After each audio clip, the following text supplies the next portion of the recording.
माणिकरावजी कोकाटे साहेब यांचा जाहीर नागरी सत्काराचा कार्यक्रम आपण आज या लासलगाव नगरीमध्ये आयोजित केलेला आहे। या कार्यक्रमासाठी नामदार साहेबांचं आगमन अगदी 2 मिनिटात या कार्यक्रमस्थळी होत आहे। या कार्यक्रमासाठी लासलगाव कृषी उत्पन्न बाजार समितीचे सभापती सन्माननीय बाळासाहेबजी क्षीरसागर, या बाजार समितीचे संचालक प्रवीणजी कदम, ललितजी दरेकर, राजाभाऊ डोंगळे, सन्माननीय राजेंद्र आबा बोरगुडे, उपसभापती सन्माननीय गणेशजी डोमाळे, लासलगावचे सरपंच अफजलभाई शेख, इतर सर्व मान्यवरांचं, विजूमामा सदाफळ, या सर्व मान्यवरांचं या ठिकाणी आगमन झालेलं आहे। मी सर्वांना विनंती करतो की आपण व्यासपीठाकडे यावं। पाठीमागे बाजार समितीचे संचालक बिप्राजी काळे यांचंही या ठिकाणी आगमन झालं, त्यांचंही हार्दिक स्वागत। पाठीमागे उभे असलेल्या नागरिकांना मी पुन्हा एकदा विनंती करतो, कृपया आपण पाठीमागे काही खुर्च्या रिकाम्या आहेत त्या ठिकाणी येऊन बसावं। मागे नामदार साहेबांच्या स्वागतासाठी भरपूर गर्दी झालेली आहे। मी उपस्थितांना विनंती करतो की आपण कृपया व्यासपीठासमोरील खुर्च्यांवर स्थानापन्न व्हावं। विंचूरचे उपसरपंच नीरजजी भट्टड यांचे आगमन झालं, त्यांचंही मनपूर्वक हार्दिक स्वागत।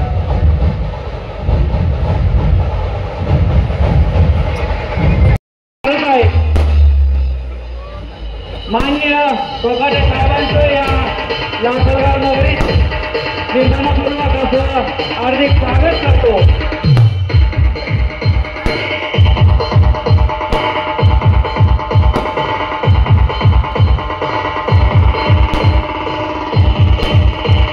मी सन्माननीय नामदार माणिकरावजी कोकाटे साहेबांना विनंती करतो,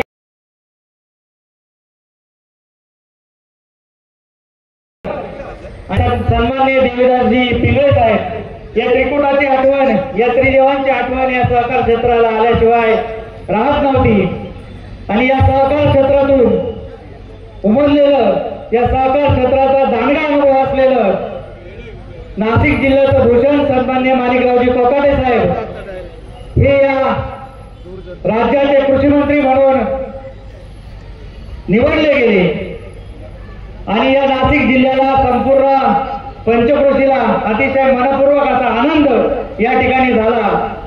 आणि म्हणून या पंचक्रोशीच्या वतीने, या लासलगावच्या ज्येष्ठ नागरिक संघाच्या वतीने, जयदत्त होळकर मित्र मंडळाच्या वतीने आणि या शेळचासगाव परिसराच्या वतीने आपला जाहीर सत्कार आपण या ठिकाणी आयोजित केलेला आहे। या सत्कार समारंभाचा प्रास्ताविक मी आदरणीय जगदीशदादा होळकर यांना विनंती करतो।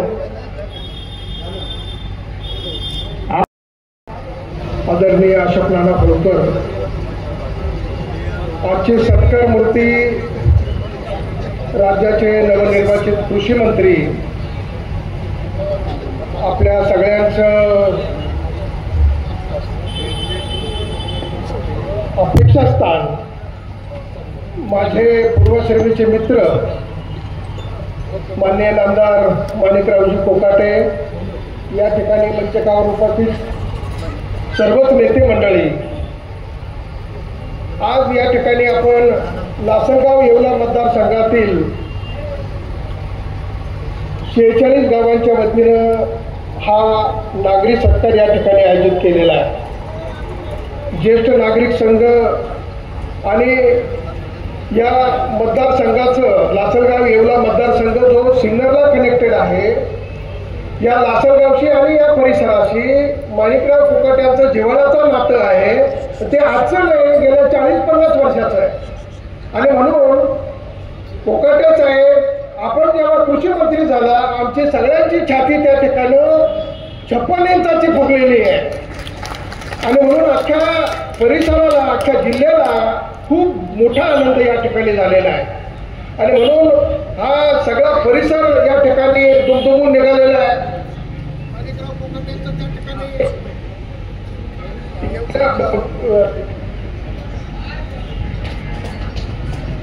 फार मोठ्या प्रमाणावर त्या ठिकाणी स्वागत झालं।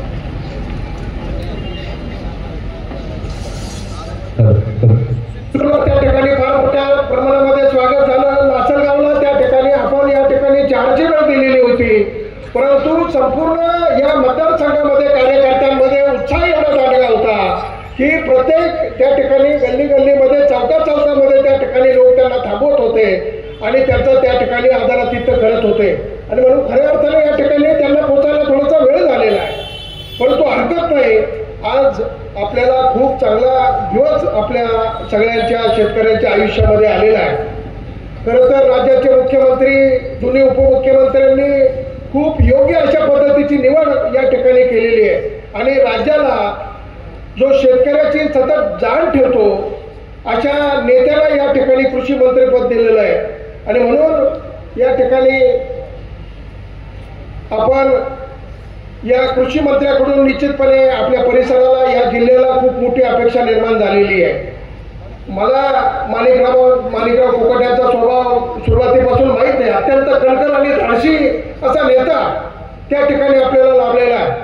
आणि म्हणून अजितदादांच्या पावलावर पाऊल ठेवून अजितदादांनीच कणखर नेतृत्व त्या ठिकाणी अजितदादाच्या रूपाने राज्याला मिळालं आणि या ठिकाणी कृषी खात्याला माणिकराव कोकाट्यांच्या रूपानं आपल्याला अतिशय कणखर असा नेता या ठिकाणी संपूर्ण राज्याला मिळालेला आहे. आणि निश्चितपणे शेतकऱ्याची जी काही दैना असेल, ते काही प्रश्न असतील पुढच्या काळामध्ये निश्चितपणे हे आपले माणिकराव कोकाटे आपल्याला न्याय देण्याचा निश्चितपणे प्रयत्न करतील. मित्रांनो, शेती म्हटली की अनेक गोष्टी असतात. मी काही जास्त बोलणार नाही. खरं तर त्यांना 2-3 कार्यक्रमाला त्या ठिकाणी जायचं आहे. थोडं आहे आणि माझी कोकाटे साहेबांना विनंती राहील की कार्यकर्त्यांचा या नाशिक जिल्ह्यामध्ये उत्साह एवढा वाढला आहे, तेव्हा तुम्ही टाइम मॅनेजमेंट करूच शकत नाही. तेव्हा तुम्ही दिवसभरामध्ये 2 नाही तर 3 कार्यक्रम घ्या. आणि लासलगावला खरं तर आम्हाला पूर्ण अर्धा दिवस जरी दिला असता तरी तो कमी पडला असता, कारण प्रत्येक जण इथं जिव्हाळ्याचा आहे आणि प्रत्येकाला वाटतं की कोकाटे साहेब कृषी मंत्री झाले म्हणजे मी अर्धा कृषी मंत्री पण झालो आणि मी निश्चितपणे झालो. तर त्यावेळेला या कोकाटे साहेबांच्या याचं निमंत्रण आपल्या सगळ्यांचं मनापासून स्वागत करतो. विषय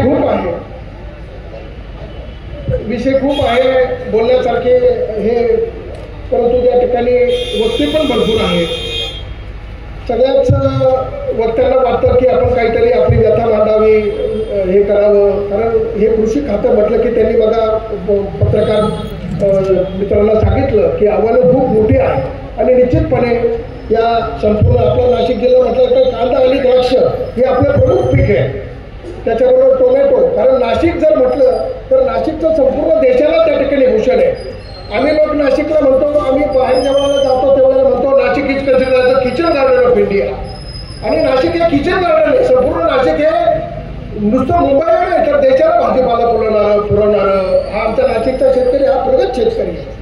आणि म्हणून नाशिकचा आदर्श घ्यायला त्या ठिकाणी मराठवाडा, नाशिकचा आदर्श घ्यायला त्या ठिकाणी विदर्भ आहे, कोकण आहे आणि महाराष्ट्रातला उर्वरित भाग आहे. त्या ठिकाणी नाशिकचा आदर्श घेणारं इतर राज्य आहे आणि म्हणून हा नाशिक हा प्रगत जिल्हा आहे. पण प्रगती म्हटली की त्याच्यासमोर आव्हानही तितकेच उभे राहतात आणि म्हणून द्राक्ष पिकासारखं त्या ठिकाणी सेन्सिटिव्ह पीक त्या ठिकाणी आमचे शेतकरी घेतात. आमचे शेतकरी त्या ठिकाणी शास्त्रज्ञांपेक्षा कमी नाही. या ठिकाणी कैलास भोसले हे महाराष्ट्र राज्य द्राक्ष बागायतदार संघाचे त्या ठिकाणी अध्यक्ष आणि म्हणून आमच्या समोर आव्हानं खूप आहे. कांद्याच्या प्रश्नावर कालच कोकाटे साहेबांनी, दिलीप काकांनी त्या ठिकाणी अजितदादांसमोर एमईपीच्या संदर्भामध्ये प्रश्न मांडला.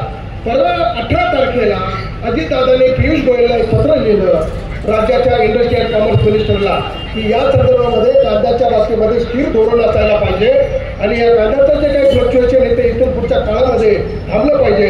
तर या संदर्भातला धोरणात्मक निर्णय घेण्याच्या दृष्टीने हे सक्षम नेते या पुढच्या काळामध्ये आपल्याला मिळालेले आहे. कोकाटे साहेब, आपल्याला माहिती आहे की मी वाईन उद्योगामध्ये काम करतो. या द्राक्षाची प्रक्रिया झाली पाहिजे आणि शेतकऱ्यांना त्या ठिकाणी न्याय मिळाला पाहिजे अशी त्यामागची भावना आहे. त्या विषयावर आपण नंतर बोलू. परंतु खरं तर एक आहे की या शेतकरी आत्महत्या करण्यामागचं कारण विकसनशील आणि प्रगत देशामध्ये याच्यामध्ये मूलभूत फरक असा आहे की विकसनशील देशामध्ये तिथला शेतकरी जो 10% आतमध्ये आलेला आहे त्या शेतीमध्ये डायव्हर्सिफिकेशन झालं आणि तो जो काही शेतकरी आहे तो जेवढा शेतीमाल पिकवतो त्याचं 70 ते 80% हे प्रोसेसिंग होतं. आपल्या देशामध्ये हे प्रमाण केवळ 4 ते 5% थांबलेलं आहे. आणि म्हणून शेतीमालाचं जर प्रक्रियेमध्ये रूपांतर झालं तर त्या ठिकाणी व्हॅल्यू ॲडिशन होईल. पेरिशेबलला आपल्याला नॉन पेरिशेबलमध्ये कन्वर्ट करता येईल. आणि त्या ठिकाणी जर शेतकऱ्याची आणि इंडस्ट्रीची डायरेक्ट जर देवाणघेवाण झालं तर हे मिडल एनर्जी त्या ठिकाणी कमी करता येतील. एक चांगलं मॉडेल कॉम्प्रिहेन्सिव्ह प्लॅन आणि आमची टीम आपल्यासोबत सतत त्या ठिकाणी काम करण्यासाठी उत्सुक आहोत. आणि राज्यामध्ये जे जे काही चांगलं करता येईल त्या या कृषीच्या माध्यमातून आपण निश्चित करू. मूलभूत प्रश्न भरपूर आहे आमच्या गावाला. आता काय सांगायचं, या ठिकाणी चांगले रस्ते पाहिजे. तुम्ही जरी कृषी मंत्री असला तरी या जिल्ह्याचे त्या ठिकाणी पालकत्व आपल्याला स्वीकारावं लागणार आहे. आणि म्हणून या आमचा लासलगाव विंचूर रस्ता, कोकडे साहेब, या लासलगाव विंचूर रस्ता जो आहे तुम्ही सोमठाणेपर्यंत तुमच्या गावापासून नांदूर शिंगोट्यापर्यंत केलेला आहे. खरं तो लासलगावपर्यंत तुम्हीच त्या ठिकाणी प्रोजेक्ट केलेला आहे. मला वाटतं 500-700 कोटी रुपयाचं प्रोजेक्शन त्या ठिकाणी केलेलं आहे. ठीक आहे, आमच्या आमदारांनी त्या ठिकाणी खेडल्या जुंग्यापर्यंत लासलगाव ते खेडलं जुंग हा करण्याची मागणी केलेली असेल. परंतु खरंच रे तुमचं आहे हा चौपदरीकरणाचा विषय जो आहे लासलगाव विंचूर आणि पुढं तुमच्या सोमठाणा आणि पुढं याच्यापर्यंत आपण करावा. दुसरी प्रमुख मागणी जी आहे, आम्ही आपल्याला त्रास देतच राहणार आहे. कारण माझं जे गाव आहे लासलगाव आणि इतर 16 गावं ते गेल्या 2-3 वर्षापासून पाण्यापासून वंचित आहे. आम्हा लोकांना ग्रामपंचायत चालवत असताना खूप शिव्या खायला लागतात. या गावामध्ये ग्रामपंचायत आहे की नाही असं होतं. आणि म्हणून या ठिकाणी 16 गावांचा पिण्याचा पाण्याचा प्रश्न, या लासलगावला 1-1.5 महिना पाणी येत नाही. लज्जास्पद गोष्ट वाटते. आणि म्हणून आपण कणखर नेते आहात. या गावाला, माझ्या परिसराला निश्चितपणे आपण न्याय द्याल. मी काय बाकीचं राजकारण आणि बाकीचं हे याच्यामध्ये आणत नाही, परंतु ज्या गोष्टी करायला पाहिजे. आमचा रेल्वेचा ब्रिज हा 15 वर्षापासून 10-15 वर्षापासून तो झालेला आहे, परंतु अजून तो होत नाही. म्हणून अनेक गोष्टी आहेत आपल्याला सांगण्यासारखं भरपूर आहे. परंतु वैयक्तिक चर्चेमध्ये या गोष्टी निश्चितपणे याचा आपण उहापोह करू. समस्त 46 गावातून आलेले माझे समस्त ग्रामस्थ यांचं पुन्हा एकदा माणिकराव कोकाटे सत्कार समितीच्या वतीने मी स्वागत करतो आणि थांबतो. धन्यवाद. धन्यवाद दादा.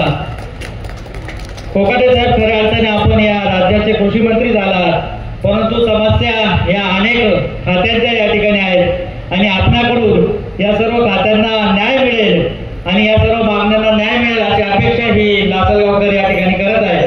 खरं तर कार्यक्रम खूप मोठा आहे, परंतु जवळजवळ 70 संस्थांचे सत्कार या ठिकाणी त्यांची नावं आलेली आहेत. या सगळ्यांच्या वतीने आपला सत्कार या ठिकाणी होणार आहे. परंतु काही मनोगत आपण आधी घेऊया आणि मग आपण मुख्य सत्काराकडे वळूया. मी महाराष्ट्र राज्य द्राक्ष बागायतदार संघाचे अध्यक्ष सन्माननीय कैलासजी भोसले यांना विनंती करतो, कृपया आपण आपलं मनोगत या ठिकाणी व्यक्त करावं.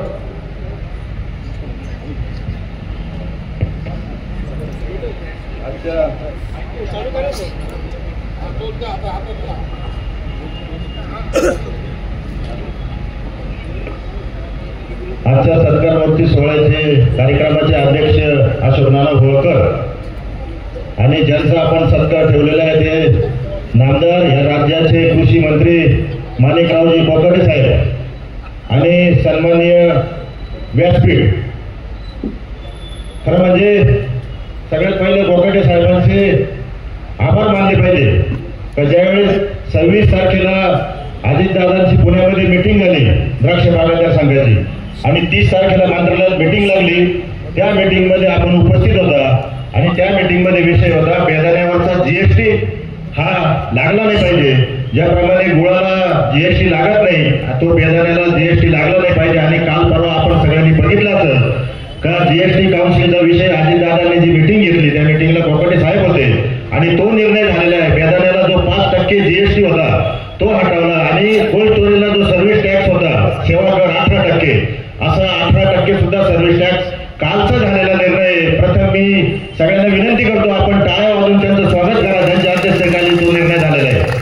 याच्यानंतर फार नाही पण पुढे मी बोलत राहील साहेब, नंतर आपल्याकडे मागण्या करीन.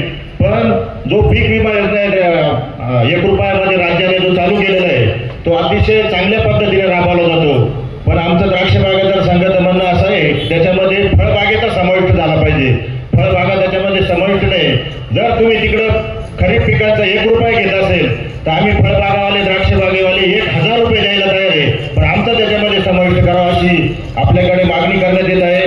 त्याच्यानंतर जीएसटीचा जो विषय, आपल्याकडे जो जीएसटी लावला जातो सगळ्या फळांवरती किंवा सगळ्या खतं औषधं आणि पेस्टिसाइड असेल किंवा डिझेल असेल, हा जीएसटी साहेबांना मी विनंती करतो की हा जीएसटी एका एकराला द्राक्ष बागायतदाराला 50,000 रुपये भरावा लागतो. तो राज्यामध्ये 4-4.5 लाख एकर द्राक्षाचं क्षेत्र आहे. 2 ते 2.5 हजार कोटी रुपये दरवर्षी शासनाला जमा होतात. म्हणजे त्या शेतकऱ्याचं पीक पुढे हातात येईल की नाही त्याला माहीत नाही, पण त्याला अगोदर जीएसटी भरावा लागत असेल. तुम्हाला माहितीसाठी सांगतो, कोणी इन्कम टॅक्स भरीत असेल तर त्याला पगार झाल्यावर तो इन्कम टॅक्स भरतो, पण हा शेतकरी पूर्ण राज्यामधला अगोदर जीएसटी भरतो टॅक्सच्या रूपामध्ये, आणि नंतर त्याला गारपीट होईल, पाऊस होईल किंवा व्यापारी पैसे बुडेल ती त्याला माहिती नसते. पण सगळ्यात जास्त पहिला टॅक्स पेअर कोण असेल तर शेतकरी असेल. त्याच्यासाठी साहेब तुम्हाला फार मोठ्या स्वरूपामध्ये या जीएसटीच्या बाबतीमध्ये राज्याच्या शेतकऱ्यांची खूप मोठी आशा आहे की तो जीएसटी आपण कमी कराल किंवा तो काढूनच टाकावा अशी आमची विनंती आहे. याच्यानंतर जी काही उद्या आपल्या अध्यक्षतेखाली उद्या मीटिंग आहे, आयजीकडे ती मीटिंग ठेवलेली आहे. आयजी साहेबांकडे परवा आपण नागपूरला अजितदादांना भेटून जी द्राक्षाच्या पिकामध्ये जी काही फसवणूक झालेली व्यापाऱ्यांकडून शेतकऱ्यांची, तिचे जो 750 अर्ज आपल्याकडे आले आणि 65 कोटी रुपयाची फसवणूक झालेली आहे एकट्या नाशिक जिल्ह्यामध्ये.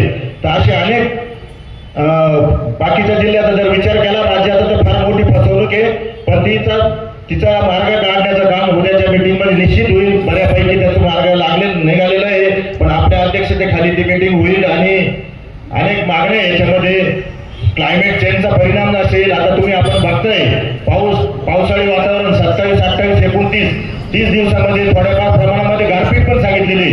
पण साहेब आपल्याला विनंती करतो, मागेल त्याला जसं शेततळं दिलं, मागेल त्याला कव्हर क्रॉप दिलं पाहिजे, मागेल त्याला आपण सोलर पॅनल दिलं. आमचं म्हणणं असं आहे की ज्याला द्राक्षाला कव्हर क्रॉप करायचं असेल ते दिलं पाहिजे. मागेल त्याला शासनाने जी स्कीम आणली राज्य सरकारने मागील काळामध्ये, ती 100 हेक्टरवरती फक्त राज्यामध्ये आणलेली आहे प्रायोगिक तत्वावरती. पण आमचं म्हणणं असं आहे का जी NHP जी केंद्र सरकारची संस्था आहे तिच्यामध्ये दरवर्षी शेतकऱ्यांसाठी आलेले पैसे खर्च न होता 200 ते 250 कोटी रुपये परत जात्या. त्याच्यामध्ये काही निकष आहे. कव्हर क्रॉप हा फुलावाल्याला दिला जातो, भाजीपाल्याला दिला जातो, पण त्याच्यामध्ये फळबागेचा समावेश नाही आहे. लवकरच आपण केंद्रीय कृषी मंत्र्याकडे बैठक लावून आणि ज्या काही जाचक अटी त्या आपण राज्याच्या शेतकऱ्यांसाठी काढून टाकाल अशी मी आशा व्यक्त करतो. थांबतो. धन्यवाद. धन्यवाद भोसले साहेब. यानंतर मी लासलगाव कृषी उत्पन्न बाजार समितीचे संचालक सन्मान्य राजेंद्रजी ढोकळे यांना विनंती करतो, कृपया आपण आपलं मनोगत या ठिकाणी व्यक्त करावं. कृषी मंत्री आदरणीय नामदार माणिकरावजी कोकाटे साहेब, या ठिकाणी उपस्थित असलेले मुकुंदजी होळकर, जयदत्तजी होळकर, बाळासाहेबजी क्षीरसागर, जगदीशजी होळकर, कैलासजी भोसले उपस्थित, गुणवंत होळकर उपस्थित, सर्वच आमचे मित्र सहकारी आणि मान्यवर भावांना आणि भगिनींना,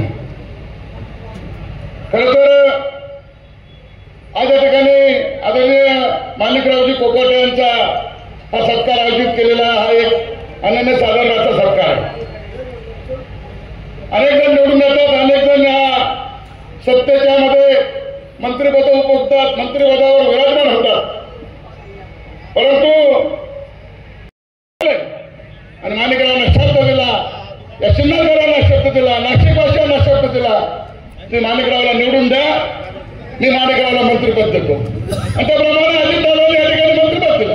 खरं तुम्ही या ठिकाणी माननीय मुख्यमंत्री देवेंद्रजी फडणवीस साहेब असतील, त्याचप्रमाणे एकनाथजी शिंदे साहेब असतील, यांचा या ठिकाणी मी खऱ्या अर्थाने आभार मानतो की आमच्या जिल्ह्याला एक खंबीर असं मंत्रिपद तुम्ही दिलेलं आहे. आणि म्हणून त्या अर्थाने आम्हाला या ठिकाणी महत्वाचं आहे.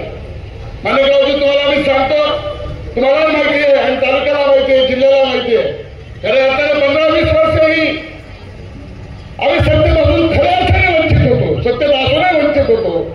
कारण काही ठराविक लोकांची मक्तेदारी हा जिल्हा या ठिकाणी होऊन गेलेली होती. तिथपर्यंत पोहोचता येत नव्हतं, सर्वसामान्य माणसाला जाता येत नव्हतं. आज तुमच्याबरोबर प्रत्येक जण या ठिकाणी एक आशावादी झालेला की माणिकराव सारखं खंबीर नेतृत्व या ठिकाणी आहे, आम्ही त्या ठिकाणी जाऊ.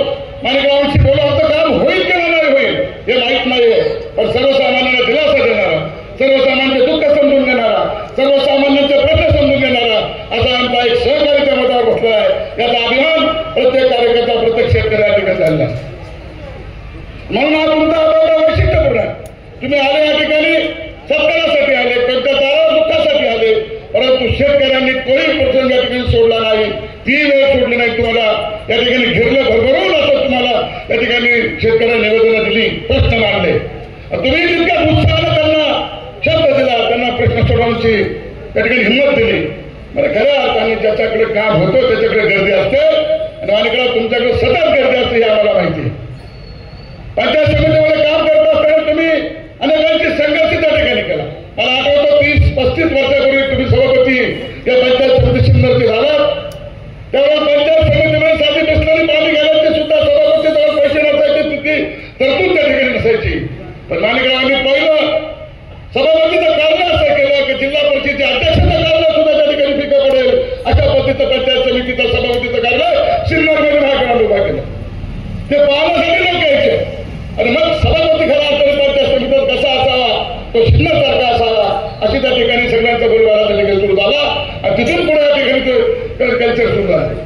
पंचायत समितीत सभापती झाले, समितीचे सभापती जिल्हा परिषद झाले, काही माध्यमातून चांगलं काम केलं आणि मग तालुक्याने पाहिलं हा माणूस तर इतकं काम करतोय, त्यांना त्यांनी आमदारपदी या ठिकाणी निवडून दिलं. सलग 5 ते 6 वेळा आमदार होण्याचं नाव मालिकाला या ठिकाणी मिळालं. म्हणून खऱ्या अर्थाने शिनारिटी काय म्हणतात, ती खऱ्या अर्थाने शिनारिटी आहे. 5-5 वर्ष आमदार होऊ नये, 5-5 टर्म आमदार होऊ नये तर तुम्हाला मंत्रिपद मिळत नसेल. आज 65-67 वर्षाचं वय चालू होतं आणि 70 वर्षानंतर जर तुम्हाला पदवी मिळायला लागली तर तुम्ही काय करतो त्या ठिकाणी दाखवू शकता नाही. म्हणून तुम्हाला योग्य वेळी या ठिकाणी मिळालेलं आहे. कुणावर अन्याय झालेला नाहीये. ज्यांना आज मिळालं नसेल त्यांना 5-25 वेळा या ठिकाणी या जिल्ह्याने मंत्री केलेलं आहे, नेतृत्वाने मंत्री केलेलं आहे. म्हणून खऱ्या अर्थाने माणिकराव हा शेतकरी हा तुमच्याकडे आशेने पाहतोय. संपूर्ण जिल्ह्यामध्ये आनंदाचं वातावरण या ठिकाणी निर्माण झालेलं आहे. प्रत्येक शेतकऱ्याला वाटतं आमच्या घरचा माणूस या ठिकाणी मंत्री झालेला आहे आणि त्या अर्थाने हा सरकार महत्वाचा आहे. सरकार येतील, मंत्री येतील, जातील, त्यांचे सरकार होतील, आमदार येतील, जातील, त्यांचे सरकार होतील. पण हा सरकार हा लासलगावकरांनी केलेला हा प्रातिनिधिक स्वरूपाचा तुमचा घरचा असा सरकार आहे. म्हणून त्याला मी याचं महत्व या ठिकाणी देतो. मला माहिती आहे आधी पुढे 4-5 कार्यक्रम आहे, बोलण्यासारखं खूप आहे, परंतु मी जास्त बोलणार नाही. निफाडला अनेक कार्यक्रम या ठिकाणी नेते सन्मान्य अशोक नाना होळकर, राजेंद्रजी चोपडे, कैलास काका भोसले, बाळासाहेब क्षीरसागर, जगदीशजी होळकर ज्यांनी या कार्यक्रमाचं आयोजन केलं ते जयदत्तजी होळकर, गुणवंत होळकर, ललितजी दरेकर, अशोकदादा मानकर, जगदीशजी होळकर आणि व्यासपीठावर सर्व मान्यवर आणि व्यासपीठावर समोरील सर्व मान्यवर. खऱ्या अर्थानं आजचा हा दिवस नुसता सिन्नरसाठीच नाही तर संपूर्ण नाशिक जिल्ह्यासाठी एक आगळा दिवस आहे. संघर्षातून निर्माण झालेलं हे नेतृत्व आहे. कामावर विश्वास ठेवणारा, माणसामध्ये रमणारा, शेतकऱ्याच्या हितासाठी अहोरात्र झटणारा असा हा कार्यकर्ता आज कृषी मंत्री म्हणून ज्यावेळेस या राज्याचं नेतृत्व करणार आहे तो आनंद फक्त सिन्नरपुरताच मर्यादित राहणार नाही तर तो पूर्ण पंचकृषीतील या नाशिक जिल्ह्यातील प्रत्येक शेतकऱ्याच्या खऱ्या अर्थानं हा सुगीचा दिवस आहे. म्हणून कोकाटे साहेब आज तुम्ही हे जे नेतृत्व स्वीकारलं हे कृषी मंत्रीपद जे स्वीकारलेलं आहे या शेतकरी माणसाचा शेतकरी स्वाभिमानी शेतकऱ्याचा एक नवीन दिवस या ठिकाणी निर्माण झालेला आहे आणि म्हणून जबाबदारी तुमची फार मोठी आहे. ती जबाबदारी पार पडत असताना हा शेतकरी नेहमीचपणे तुमच्या पाठीशी उभा राहणार आहे कारण की तुम्ही संघर्षातून मोठे झाले. NSUच्या माध्यमातून या माणसानं चळवळीत भाग घेतला.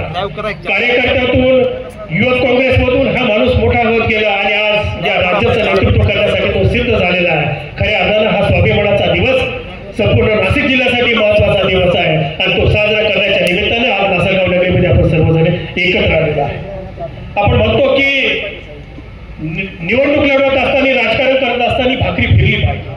जर भाकरी फिरली नाही तर ती करपते आणि आज या जिल्ह्यामध्ये भाकरी फिरलेली आहे आणि नव्या भाकरीचा जन्म या ठिकाणी झालेला आहे. तिचं स्वागत आपण मनापासून या ठिकाणी करूया आणि उद्याच्या दिवसामध्ये खऱ्या अर्थाने त्यांच्यासाठी आपण या ठिकाणी कटिबद्ध व्हावं अशी मी तुम्हाला विनंती करतो. जिल्हा बँकेच्या माध्यमातून अनेक शेतकऱ्यांची कामं या माणसाने केलेली. ज्यावेळेस आपण त्यांच्याबरोबर काम करतो ते राजेंद्र चोपडे संपन्न होतं ज्येष्ठ नागरिक संघाचे अध्यक्ष अशोक नाना होळकर, मंचावरील जयदत्तजी होळकर, राजेभाऊ ढोकळे, जगदीजी होळकर, कैलासरावजी भोसले, खरं सर्वच आमच्या बाजार समितीचे संचालक मंडळ, सर्व ज्येष्ठ सर्वांची नावं या ठिकाणी घेतली. वेळ फार झाला याची जाणीव मला आहे. आपल्याला साहेबांचंही भाषण या ठिकाणी खरं ऐकायचं आहे, त्यामुळे मी जास्त बोलणार नाही. परंतु साहेबांची जेव्हा कॅबिनेट म्हणून मंत्री म्हणून त्या ठिकाणी निवड झाली, शपथही त्यांनी घेतला, त्याच वेळेस आमच्या डोक्यात फक्त साहेबांना कोणतं खातं मिळतं हे आमचं खरं लक्ष त्या खात्याकडे साहेब त्या ठिकाणी होतं.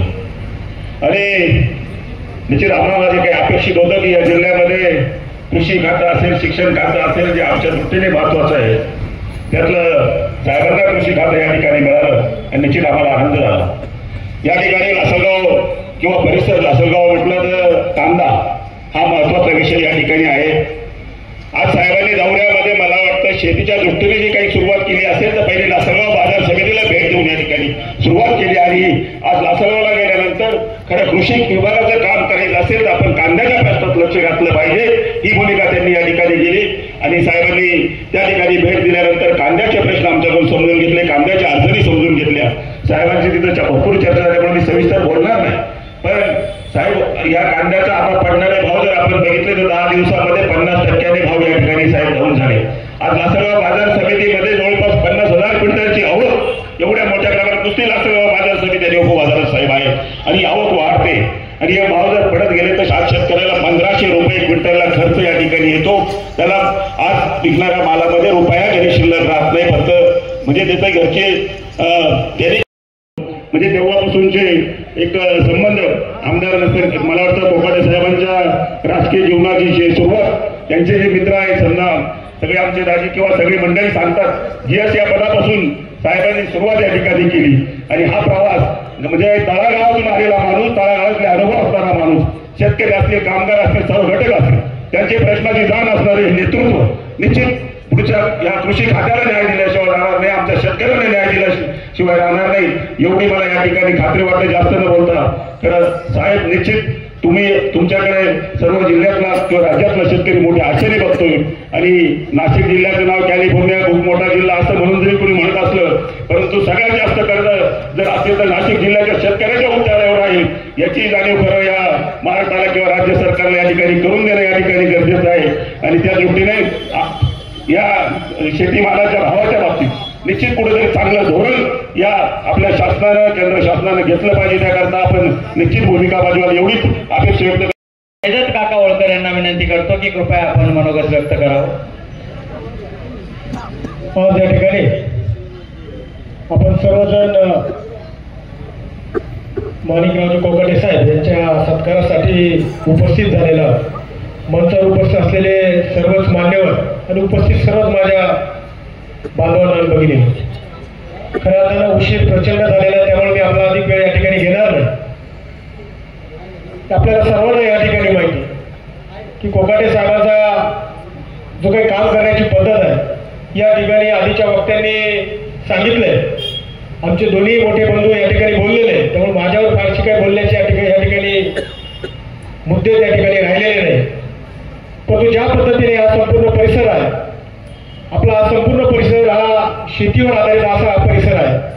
आणि निश्चितच कोकाटे साहेबांना जे कृषी खातं मिळालं आहे, निश्चितच काहीतरी आव्हानं पुढे असणार आहे. आज जे काही थेंब या ठिकाणी पडले त्या थेंबाने या ठिकाणी दाखवून दिलेले की कोकाटे साहेब पुढचा प्रवास तुमचा कशा पद्धतीचा या ठिकाणी असणार आहे. परंतु यापूर्वीचा जो प्रवास कोकाटे साहेबांचा जर आपण बघितला तर यातून ते निश्चितच मार्ग काढतील. बाळासाहेब बाप्पा क्षीरसागरांनी या ठिकाणी सांगितलं, राजेंद्र टोकळेंनी सांगितलं, कैलास काकांनी सांगितलं की शेतीची आव्हानं कसे आहे. निश्चितच यापूर्वी भाषण करणं सोपे होते, कारण की त्या ठिकाणी त्या नेत्याला त्या प्रश्न माहिती नसायचे. परंतु कोकाटे साहेब या ठिकाणी आपल्या शेजारीच सोंठाणे गावाचे आणि म्हणून त्यांना फारसं काही आपण सांगावं अशी काही गरज या ठिकाणी आहे असं मला या ठिकाणी वाटत नाही. बांधावर राहून शेती करणारा हा माणूस नाहीये, हा शेतीमध्ये जाऊन शेतीमध्ये राबणारा हा माणूस आहे. केवळ कागदोपत्री शेतकरी नाहीये, कावड कष्ट करून या ठिकाणी शेती करणारा हा माणूस आहे. जिल्हा बँकेच्या माध्यमातून शेतकऱ्याचे अनेक प्रश्न त्या ठिकाणी त्यांनी हाताळलेले आणि भविष्यामध्ये ही जिल्हा बँक पुन्हा एकदा ती पूर्वीच्या अवस्थेमध्ये कशी आणता येईल हे सुद्धा आव्हान कोकाटे साहेबांना या ठिकाणी पेलावं लागणार आहे. आपण या ठिकाणी कांद्याच्या बाजारभावामध्ये बोलत असतो, परंतु कांद्याचे बाजारभाव वाढल्यानंतर आणि कमी झाल्यानंतर किंवा दोनच निर्णय त्या ठिकाणी केंद्र शासनाकडून घेतले जातात. ज्यावेळेस बाजारभाव वाढतात त्यावेळेस निर्यात बंदीचा निर्णय असेल आणि बाजारभाव खाली येतात त्यावेळेस निर्यात खुली करण्याचा निर्णय असेल, हे दोनच निर्णय त्या ठिकाणी घेतले जातात. आणि म्हणून या ठिकाणी शेतकऱ्यांच्या वतीने कोकाटे साहेब तुम्हाला विनंती आहे की जे काही विद्यापीठ आहे त्याची सुद्धा एक बैठक घेतली पाहिजे. नवीन बियाणं त्या ठिकाणी संशोधन झाले पाहिजे आणि ते बियाणं त्या ठिकाणी शेतकऱ्यांना मिळवले पाहिजे. त्या कांद्याचे प्रक्रिया उद्योग या भागामध्ये कशा पद्धतीने येतील हा सुद्धा एक भाग महत्वाचा आहे. ज्या पद्धतीने गुजरात असेल किंवा इतर राज्यामध्ये जे प्रक्रिया उद्योग झालेले त्याच पद्धतीचे प्रक्रिया उद्योग या लासलगाव असेल नाशिक जिल्ह्यामध्ये कशा पद्धतीने होतील यासाठी सुद्धा आपण प्रयत्न करा अशी विनंती तुम्हाला सर्वांना या ठिकाणी करतो. आपण या कार्यक्रमाला सर्वजण बऱ्याच वेळापासून उपस्थित झाला त्याबद्दल आपलेही आभार या ठिकाणी व्यक्त करतो. आपल्याला सर्वांना कोकाटे साहेबांना या ठिकाणी ऐकायचं आहे म्हणून आपला अधिक वेळ न घेता हा माझे मनोगत कार्याच्या संदर्भामध्ये यांनी माझ्या अगोदर या सर्व वक्त्यांनी या ठिकाणी त्या गोष्टीचा ओळख या ठिकाणी केलेला आहे. मी फारसं काही बोलणार नाही, परंतु शेतकी मंत्री या ठिकाणी झाल्यामुळे आपल्या सर्वांचे शेतकऱ्यांचे प्रश्न या ठिकाणी प्रामुख्याने या ठिकाणी सुटल्याशिवाय राहणार नाही याची ग्वाही मी या ठिकाणी आपल्याला सगळ्यांना देतो. शेतीच्या बाबतीत साहेबांना या ठिकाणी मी सांगू इच्छितो की साहेबांना या ठिकाणी सांगितलं गेलं आहे की GST जो आहे तो GST या ठिकाणी माफ झाला पाहिजे. खऱ्या अर्थी 2-3 गोष्टी जर आपण या ठिकाणी अंमलात आणल्या तर निश्चित या शेतीमालाला निश्चित भाव या ठिकाणी मिळाल्याशिवाय राहणार नाही. पहिला GST आपण या ठिकाणी माफ करा. दुसरं कारण बरंच याच्यावर GST आपण या ठिकाणी आकारलेलं आहे. खतांवर GST आहे, औषधांवर GST आहे, शेतीच्या अवजारांवर GST आहे, ट्रॅक्टरवर GST आहे, इव्हन त्या शेतकऱ्यांच्या अंगावर असलेले कपडे किंवा तो खातो काय याच्यावर सुद्धा आपण या ठिकाणी GST आकारलेला आहे. खऱ्या अर्थी या गोष्टी जर आपण या ठिकाणी माफ केल्या तर निश्चित या शेतीमालाला भाव मिळाल्याशिवाय राहणार नाही. प्रामुख्याने मी साहेब आपल्याला या ठिकाणी प्रामुख्याने एक विनंती या ठिकाणी करणार आहे की तुम्ही आम्हाला कुठल्याही प्रकारची सबसिडी या ठिकाणी देऊ नका. कुठल्याही प्रकारच्या सवलती आम्हाला या ठिकाणी नाही दिल्या तरी चालतील. वीज बिल सुद्धा आम्हाला या ठिकाणी माफ केलं नाही तरी चालेल, परंतु आमची सर्व शेतकऱ्यांची धारणा ही आहे की आम्हाला शेतीमालाला योग्य भाव या ठिकाणी मिळाला पाहिजे. आमच्या उत्पन्नामध्ये या ठिकाणी मोठ्या प्रमाणामध्ये वाढ कशी होईल या दृष्टीने सुद्धा आपण या ठिकाणी प्रयत्नशील असा. मागे प्राईम मिनिस्टर पंतप्रधान मोदींनी सांगितलं होतं की शेतकऱ्यांची मी दुप्पट या ठिकाणी उत्पन्न हे दुप्पट या ठिकाणी करीन आणि तशा प्रकारची कार्यवाही आतापर्यंत या ठिकाणी झालेली नाही. कुठल्याही प्रकारचं दुपटीचं उत्पन्न या ठिकाणी शेतकऱ्याला घेता आलेलं नाहीये. मी आणखी एक गोष्टीच्या आम्हाला ज्येष्ठांना या ठिकाणी 5,000 रुपये हे पेन्शन या ठिकाणी मिळालं पाहिजे. आम्ही सगळ्यांना पेन्शन द्या असं म्हणणार नाही. ज्यांची आर्थिक परिस्थिती ही अत्यंत खालावलेली आहे, अत्यंत दैनंदिन आहे, अशा ज्येष्ठांना या ठिकाणी 5,000 रुपये या ठिकाणी पेन्शन द्यावी अशी अपेक्षा या ठिकाणी मी व्यक्त करतो.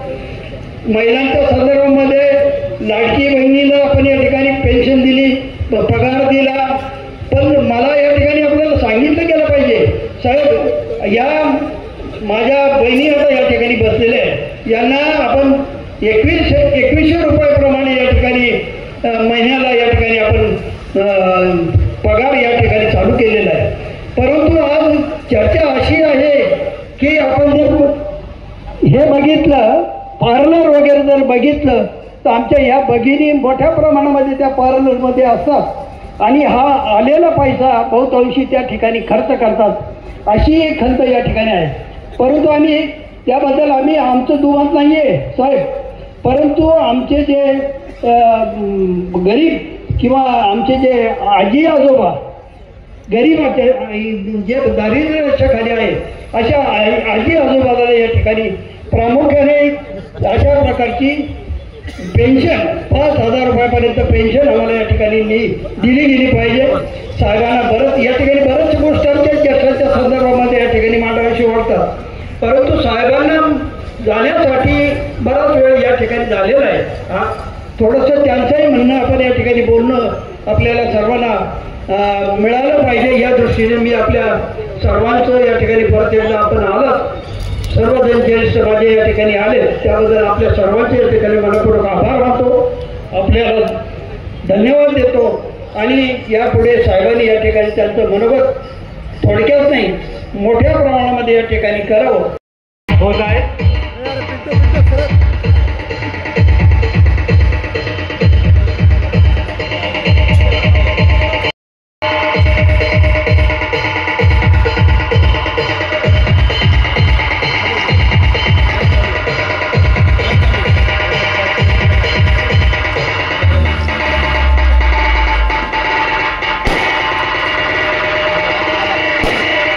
श्री कैलास भोसले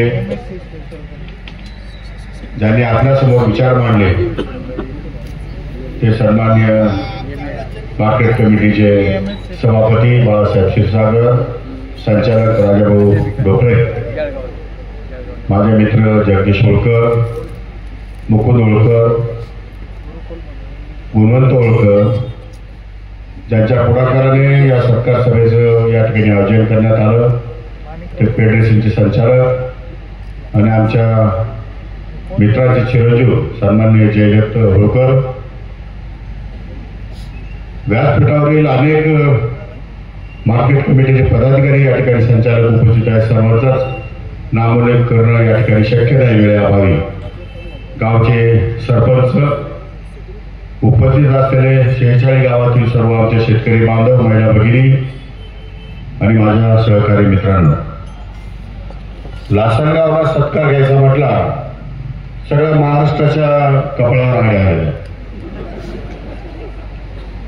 मला समजत नाही की मीडिया वारंवार हे का दाखवते की पहिला सत्कार एवढा मतदारसंघामध्ये आहे. माझ्या दृष्टीनं मतदारसंघ ही मर्यादा अजिबात नाही. कालही नव्हती, आजही नाही आणि उद्या राहणार नाही. आणि दुसरी महत्वाची गोष्ट म्हणजे या लासलगावशी माझा ऋणानुबंध आणि संबंध या परिसराशी हे वर्षानुवर्षाचे पिढ्यानपिढ्याचे. म्हणजे ज्या काळामध्ये शेतकऱ्याची गुऱ्हाळ चालायची त्या काळामध्ये गुळ लासलगावला विक्री व्हायचा आणि अतिशय लासलगावची बाजारपेठ ही फार मोठी बाजारपेठ होती आणि आमची सुद्धा बाजारपेठ ही लासलगावच होती. त्यामुळे तेव्हापासून तर आज तागायत या लासलगावमधल्या व्यापाऱ्यांची मुलं असतील, नातवंड असतील, शेतकऱ्यांची मुलं असतील, नातवंड असतील, या सर्वांशी माझा अतिशय सलोख्याचे आणि प्रेमाचे संबंध आहे. राजकारण हे राजकारणाच्या ठिकाणी आहे. अनेक मित्र अनेक पक्षामध्ये या ठिकाणी काम करतात आणि राजकीय दृष्ट्या सुद्धा या लासलगावशी माझा खूप जवळून परिचय आहे. कैलासवासी सीताराम होळकर माझ्याबरोबर बँकेत होते, अतिशय उत्कृष्ट काम केले. आमच्या अक्का पण कैलासवासी अक्का याही माझ्यावर जिल्हा परिषदेला होत्या. त्याचप्रमाणे माझे आमदार कल्याणराव पाटील हेही माझ्याबरोबर विधानसभेमध्ये होते. त्यामुळे राजकीय मतांतर, राजकीय पक्ष, राजकीय विचार हे काही जरी असले तरी वैयक्तिक संबंध, वैयक्तिक प्रेम हे निश्चितपणे त्याच्या वर असतं आणि ते जोपासणं हे प्रत्येकाचं कर्तव्य आहे. मी माझं काम या ठिकाणी करत असतो आणि माझ्या कामामध्ये पारदर्शीपणा फार मोठ्या प्रमाणामध्ये आहे.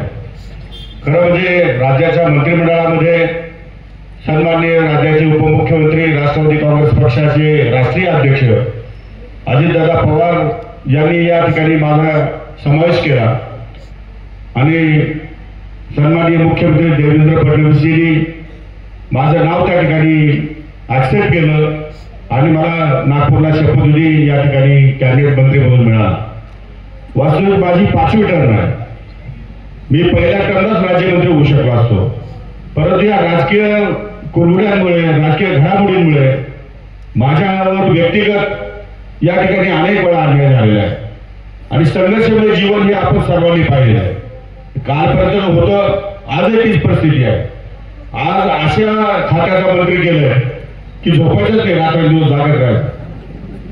24/7 अतिशय सेन्सिटिव्ह असं खातं हे माननीय मुख्यमंत्री, माननीय उपमुख्यमंत्री, दोन्ही उपमुख्यमंत्र्यांनी जाणीवपूर्वक या ठिकाणी माझ्याकडे दिलेलं दिसतंय.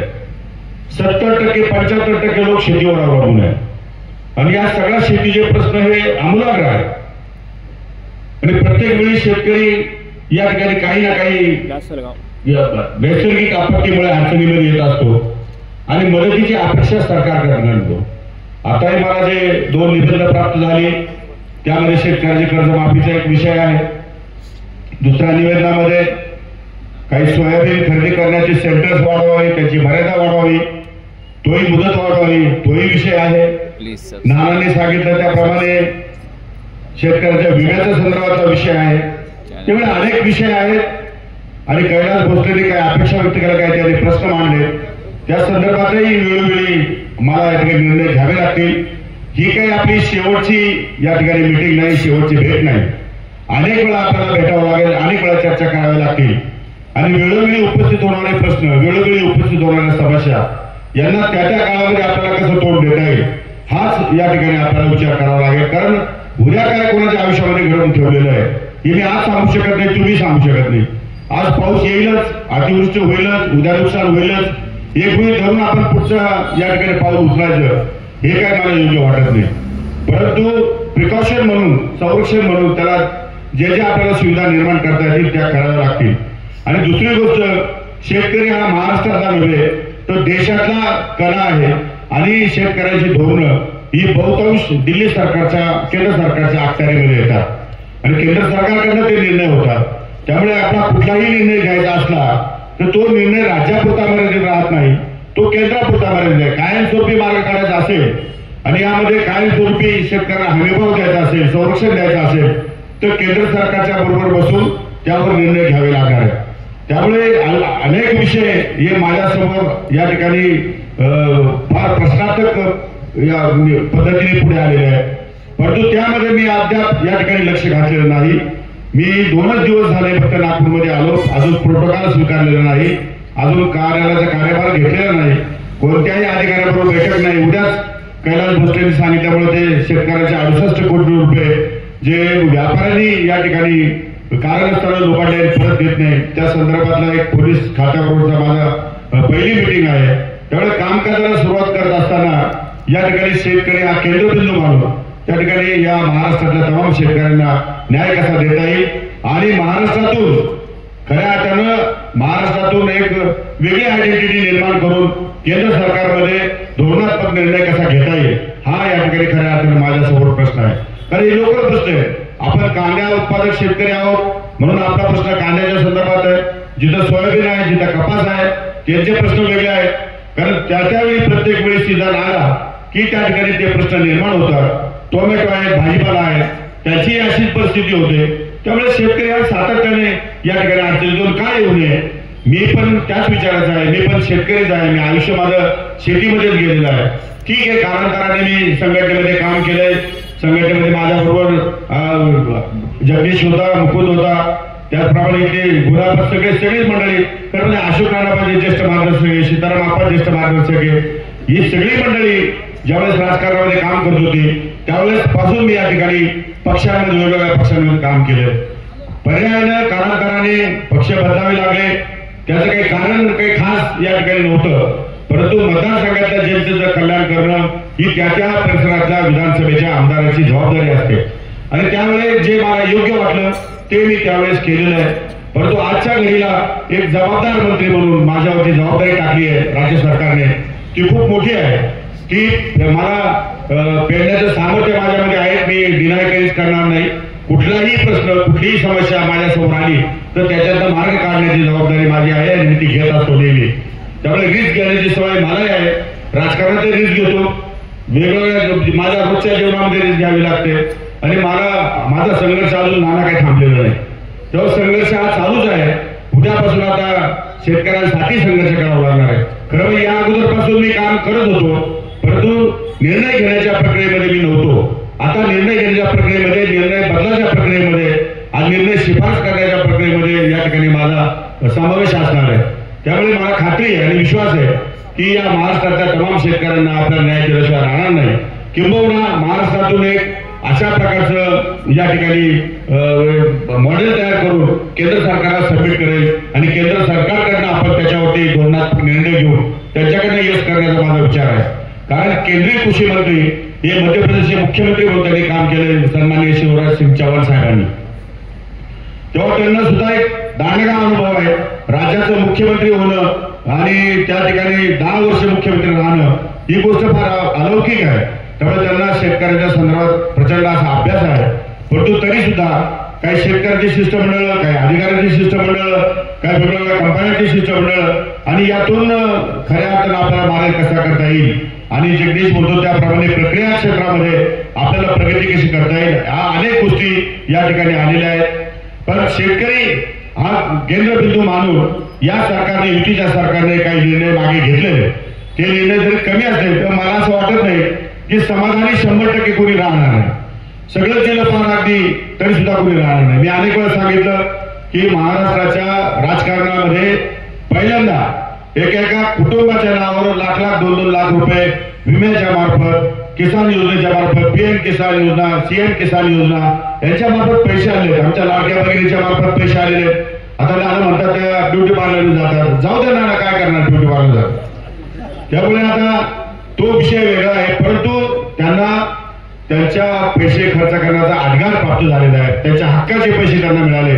त्यामुळे ते 100% पैसा हा कुटुंबासाठी लावतात. महिलांचं एक वैशिष्ट्य आहे की 100% पैसा हा ते कुटुंबासाठीच लावून जातात. म्हणजे मिळालेले पैसे हे संसारासाठी वापरणं हे त्यांच्यामधली एक कला आहे आणि ती पण आपण सकारात्मक दृष्टिकोनातून घेतली पाहिजे असं माझं या ठिकाणचं मत आहे. आमच्या शेतकरी बांधवांना विजेच्या बिलाला माफ केलं. मी विजेचे बिल तर ठीक आहे माफ केलंय, परंतु रात्रीच्या वेळी वीज या ठिकाणी शेतकऱ्यांना नको आहे. बिबट्याचा फार मोठ्या प्रमाणात प्रसार होतोय. त्यामुळे दिवसा कशी वीज मिळेल 10 तास अशा प्रकारचा विचार माझ्या मनामध्ये आहे. नंतरच्या काळामध्ये पुढे काय होते अजून बघायचंय. अजून बराच काळ जायचा आहे. अजून कशातच काही नाही. अजून वेळ लागेल. परंतु निश्चितपणे मला खात्री आणि विश्वास आहे तुमच्या भाड्याचं, तुमच्या विचाराचं सरकार आलेलं आहे आणि सरकारमध्ये असलेला तुमचा मंत्री हा तुमच्या घरातला एवढं लक्षात ठेवा. त्यामुळे तुम्हाला कुठेही राजकीय अडचण येणार नाही. कोणत्याही प्रकारची राजकीय अडचण येऊ देणार नाही. सर्वांना सारखा न्याय देण्यासाठी मी खंबीर आहे. माझ्या जीवनामध्ये कुठल्याही प्रकारचा जात, धर्म आणि पक्ष अशा प्रकारचा विचार माझ्या मनामध्ये नसतो. जेव्हा काम आणि काम एकच करतो की लोकांना न्याय कसा देता येईल. कारण शेवटी आयुष्यामध्ये माणसाचं कामच शिल्लक असतं. चांगलं काम केलं की लोकही आपोआप उभे राहतात. माझा 5 पंचवार्षिकचा अनुभव आहे. माझ्या मतदारसंघामध्ये सोपं नाही 2-3 4 पंचवार्षिक कंटिन्यूस या ठिकाणी निवडून येणं. तुमच्याकडे सोपं आहे जरा थोडंसं. होळकर इकडं, पाटील तिकडं, पाटील इकडं, होळकर तिकडं. त्यामुळे तुमच्याकडे सगळं सोपं आहे, आमच्याकडे सोपं नाही. आता आमच्या गावाने काय राजकारण नाही का? आहे ते चालूच असतं. ग्रामपंचायतीमध्ये राजकारण असतं, सोसायटीमध्ये असतं, निवडणुका होत असतात, 2 गट पडत असतात. या गोष्टी सतत चालूच असणार आहेत. परंतु त्यामध्ये चांगलं काम करण्याचा प्रयत्न केला तर खालचा माणूस, सामान्य माणूस आज सकारात्मक विचार करतो. तो त्यांच्या कामावरती खुश असतो आणि म्हणून कामच केलं पाहिजे. काम करण्यासाठीच माणसाचा जन्म आहे आणि काम करण्यासाठीच माणसाजवळ पद आहे. मला 2 दिवसापासून खूप प्रचंड सत्कारासाठी लोक येऊन भेटतात आणि लोक म्हणतात की मी एवढे लोक येऊन सत्कारला बघतो, मी एवढं काय येत आहे तेवढे लोक. या अगोदर काय मंत्री झाले नाही का? या अगोदर अनेक मंत्री झाले. नाशिक जिल्ह्यात झाले, महाराष्ट्रात झाले, 10-12 मंत्री होऊन गेले. पण 5-25 लोक सुद्धा भेटायला येत नाही. आणि काल नाशिकच्या रेस्ट हाऊसला 1000-2000 लोक, काल सिन्नरच्या कार्यक्रमाला 10,000 लोक, आज सकाळी सोनठाण्याला 1000-1500 लोक. म्हणजे जिथं बघावं तिथं माणसं या ठिकाणी सातत्याने भेटत असतात. त्याच्यात तुम्ही 4-2 लोकांना विचारलं असं काय घडलंय तुम्हाला, मंत्री झाला म्हणजे काय विषय काय त्याच्यात? तर असं नाही. आम्ही अनेक मंत्री पाहिले पण त्यांच्यापर्यंत आम्हाला कोणी पोहोचूच देत नव्हतं. त्यांचे PR यायचे, पोलिसांना यायचे. हा मंत्री असा आहे की याच्या काळात हात घालून फोटो काढायचा. त्यामुळे सहज उपलब्धता होणं, सहज लोकांमध्ये राहणं ही सुद्धा एक खूप मोठी अशी बाब आहे आणि सहजता माणसाच्या जीवनाचं एक अंग बनलं पाहिजे. मला नागपूरला जेव्हा मी मंत्री शपथ घेतली त्यानंतरच्या 2 तासानंतर मला लगेच 4-5 गाड्या या ठिकाणी सिक्युरिटीच्या आल्या आणि त्यांनी सांगितलं की साहेब तुमच्या 5 गाड्या आहेत. ही पाठीमागे अजून एक गाडी तुम्हाला तुमच्या गव्हर्नमेंटची बसायची गाडी आहे. या बाकीच्या पोलीस सिक्युरिटी गाड्या. एवढं मला कसं एवढी पोलीस सिक्युरिटी पाहिजे? कोण खात आहे मला? मी कोणाला वाईट केलंय? गाड्या घेऊन जा म्हणले तुम्ही, 4 गाड्या घेऊन जा, एकच गाडी राहू द्या. एक गाडी राहील, त्या गाडीला सायरन वाजणार नाही, सिग्नलवर थांबेल. सर्वसामान्य लोकांना जे कायदे आहे ते कायदे मला सुद्धा लागू राहतील. मी काय जगापेक्षा वेगळा नाही, मी कार्यकर्त्यांपेक्षा वेगळा नाही. मी सामान्य माणूस आहे, सामान्य माणसामध्ये राहतो, मी जर कोणाचं वाईटच करत नाही तर माझं कशाला कोण वाईट करेल, तेव्हा तुम्हाला कशाला हवं संरक्षण? जर लोकांचे प्रश्न सोडवायचे, सामान्य लोक तुम्हाला सत्ता देतात, सामान्य लोक तुम्हाला उच्च पदावर निवडून घालतात आणि सामान्य माणसं जर तुमच्यासाठी जगत असतील तर त्या सामान्यांसाठी आपण सामान्य जीवन जगलं तर काय बिघडतं? त्यामुळे सामान्य जीवन जगणं हा माझा या ठिकाणचा कायमचा विचार राहिलेला आहे. फक्त एकच आहे की यामध्ये माझं राहणं जरा थोडंसं उच्च आहे, त्यामुळे जरा खालचे लोक विचार करतात त्याला साहेब कोण घालतात, शेतकरी कसं काय म्हणतात. तर ठीक आहे, आता ज्याचा त्याचा विचार आहे राहणीमानाच्या संदर्भामध्ये मला पहिल्या दिवसापासून चांगलं राहणं, चांगला विचार करणं, चांगलं काम करणं हा माझा या ठिकाणी फंडा आहे. माझ्या मतदारसंघामध्ये आला तर मी छोटं काम करत नाही, आपल्याला माहिती आहे मला छोटं काम करायला आवडत नाही. तुमच्या गावापर्यंत जर असं सिमेंट काँक्रीटचा व्हावा म्हणून प्रयत्न मी केले, माझं पत्र आहे. नसेल तुम्ही जाऊन बघा, 1000 कोटी जर रस्ता आहे, 1000 कोटी जर रस्ता इथून लासलगावपासून सुरू होतो तर थेट इगतपुरीपर्यंत म्हणजे 150-200 किलोमीटर पर्यंत रस्ता हा सिमेंट काँक्रीटचं काम सुरू झालेलं आहे. तुम्ही जाऊन एकदा बघा रस्ता केवढा मोठा आहे. एवढा मोठा रस्ता करण्याचं कामच एक आहे की कनेक्टिव्हिटी झाली पाहिजे, गावं जोडली पाहिजे, शहरं जोडली पाहिजे. शेतकऱ्यांचा शेतीमाल या भागातून त्या भागात, या मार्केट कमिटीतून त्या मार्केट कमिटीमध्ये कमी वेळामध्ये आणि जास्त पैसे त्याला मिळाले पाहिजे. या सगळ्या सुविधा निर्माण केल्या पाहिजे आणि म्हणून इन्फ्रास्ट्रक्चर निर्माण करण्यासाठी या ठिकाणी माझा सातत्याने प्रयत्न असतो. आता त्याच्या पुढची जबाबदारी मिळाली आहे. मी आपल्या सर्वांना विश्वास देतो की 100% ही जबाबदारी मी पार पाडेल. आपला कोणावरही अन्याय होऊ देणार नाही. आपण फक्त वाट पहा, शेतकऱ्यांचं कल्याण करण्यासाठी राज्याचं सरकार आपल्या पाठीशी कायमच उभं करेल हेच आपल्याला ग्वाही देतो. आणि नागरी सरकारच्या निमित्तानं आपण सर्वांनी या ठिकाणी बोलवलं, आपण थांबणार, माझा सत्कार केला. सर्व मान्यवरांचे मनापासून आभार व्यक्त करतो, कार्यकर्त्यांचे पण आभार व्यक्त करतो आणि माफी मागतो की कार्यक्रमाला उशीर झालेला आहे. मला अजून 2 कार्यक्रम आहे, कमी कमी असे सभा आहेत, त्यामुळे शिंदाला जायचंय. तरी सुद्धा आपण एवढ्या वेळ थांबला. सर्वांचे मनपूर्वक आभार व्यक्त करून माझे 2 शब्द संपवतो. जय हिंद, जय महाराष्ट्र. डाव्या बाजूने वरती येऊन उजव्या बाजूने स्टेजवरून खाली राहा.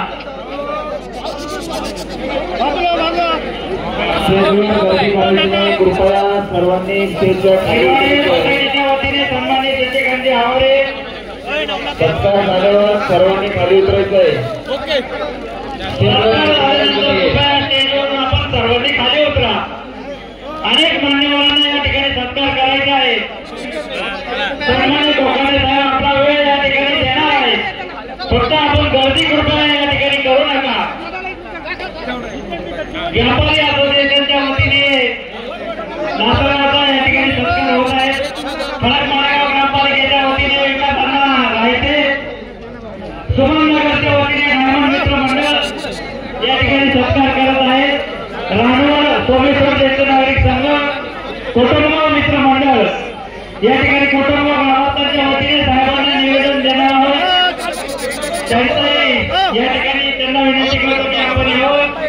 कृपया स्टेजवर गर्दी करू नका. या ठिकाणी व्यासपीठाची क्षमता कमी आहे. मी मान्यवरांना विनंती करतो त्यांचा सत्कार खाली जा. हम अपने महाराष्ट्र मित्र न्यूज चैनल के लिए देश और कौम की तरक्की की कोशिश कर रहे हैं। ये चैनल मजलूम की आवाज है। हम आपको बता दें कि हमारा न्यूज चैनल नॉन पॉलिटिकल है, इसलिए प्लीज हमारी मदद करें ताकि हम और अच्छे तरीके से कौम की फलाह बहबूद के काम कर सके। हमारे स्कैनर पर जाकर डोनेट करें ताकि गरीबों और जरूरतमंदों की आवाज आपका और हमारा वाहिद चैनल महाराष्ट्र मित्र जारी रहे। आपने अभी तक हमारा चैनल सब्सक्राइब नहीं किया हो तो प्लीज अभी सब्सक्राइब करें, लाइक करें, शेयर करें।